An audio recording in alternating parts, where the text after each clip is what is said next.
Hey everybody, I'm Walterific. If you knew that, then you know who I am, and if you didn't, you know now. I'm mostly known for my moto vlogs, but I do other things too, like customize my own motorcycle helmets.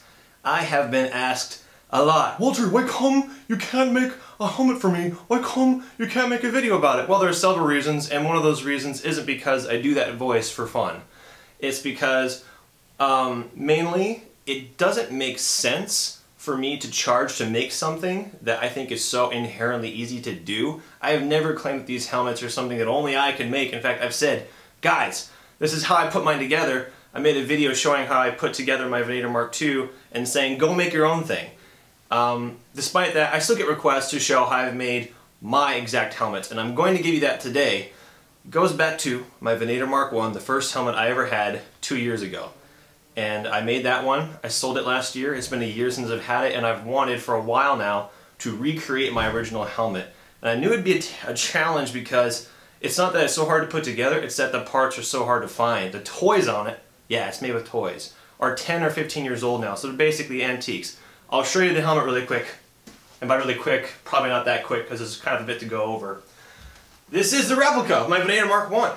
And I'll show you the parts on this helmet. In this video and in the description, there's going to be an itemized list of all the parts that you'll need, and you can use the links to find them online. You don't necessarily have to buy the parts through those links, but it's just so you know what they are and where to look. So, the helmet, the base helmet itself, years ago was the Sparks Nexus. They don't make that anymore, so the only helmet you can get, at least you can get it now, it was hard for me to find at the time, is the Built Explorer, and they do sell this helmet. It's the same thing with the exception of a drop-down visor inside and a color change, and that's about it. It's the same helmet though, and you can still buy the smoked visor for this, and so that's good. The other easy parts are these speakers on front, and then there is this brake light and turn signal that hooks up to your motorcycle wirelessly, and those aren't hard to find. The parts that are hard to find though are the toys, if you want to make this helmet exactly as it is. These Lego spikes on top are actually from a Mega Bloks kit I got as a birthday present as a child, and that kit was called the Pro Builder USS Kitty Hawk by Mega Bloks. And the whole kit is 1,700 pieces, and it comes with these 4 pieces. If you want to buy that kit today, good luck. It's hard to find, and if you do, it's easily $100 for a used kit. That's what I paid for. One kit, that's 2. One kit, and it only came with 3 Lego pieces on top. So I had to buy not just 1, but 2 whole 1,700 piece kits just to do this. Now it's probably not going to make sense for you to go out of your way and spend all the monies like I did to make this, and that's fine. I did it for nostalgia purposes, but if you want to make this and go out of your way and be a psycho, you can. So, those are those 4. The other parts are these lights on the side, and they come from Spy Gear goggles from back in the day, and these are rather heavily modified. Maybe not that bad, but you'll see in the video exactly how I put them together, and so that's the whole thing. So, in this video you're going to see exactly how I put it together, and before I go to the actual step-by-step, I want to let you know why none of the stuff on this helmet is permanent for 2 reasons.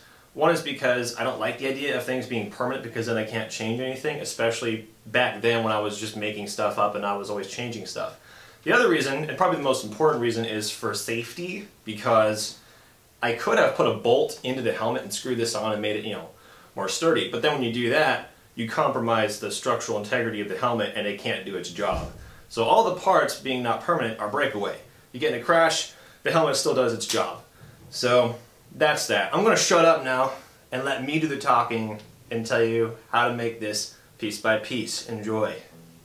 Okay, we're going to start with the spy goggles and get the lights. So just cut the elastic and pull it out. And what we want are just the battery packs and the lights themselves, not the goggles. So we're going to make 2 cuts, one along the back and along the front.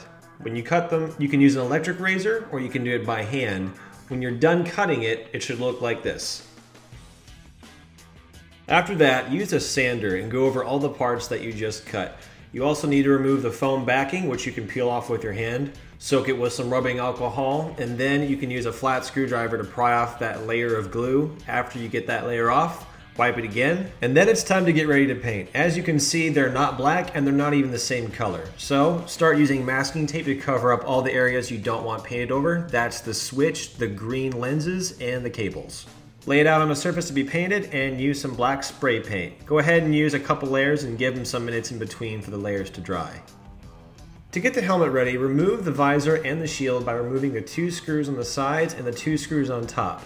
Now because this helmet isn't all black, I'm going to do some extra paint, so use some masking tape to mark off the areas on the front that you don't want painted. You can use an Exacto knife to cut out these exact shapes.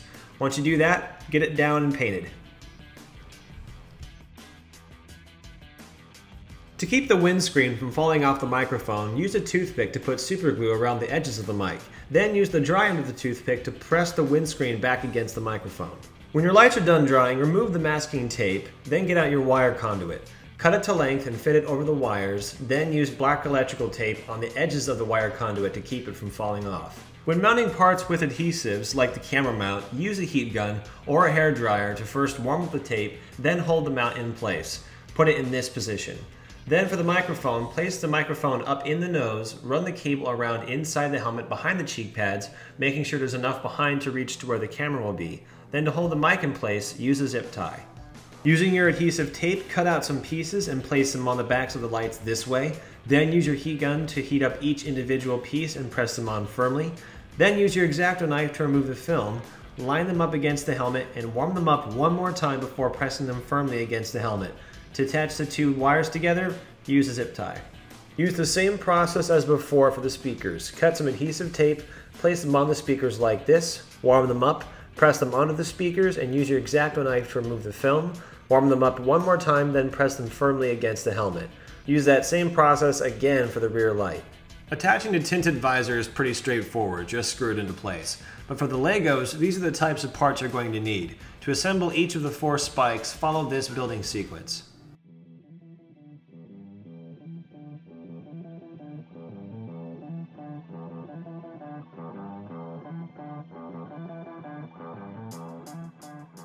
Cut and prep adhesives like before and place the Legos along this groove.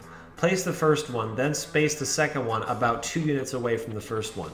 If you're only going to use the blue LEDs, you can cover the green with black electrical tape and cut out a shape like you did with the masking tape using an Exacto knife. Lastly, all you have to do is spot clean it and remove the shield film. Thank you guys for watching. I hope you enjoyed it. If you did, you can watch Moto Monday Season 1 and see that helmet in action. You can also watch me putting together the Venator Mark II and maybe get some ideas and inspiration to make your own helmets. Now, if you want to make this, you can, but I encourage you to make up your own stuff. But that's it. Again, hope you enjoyed it. I'm going away now.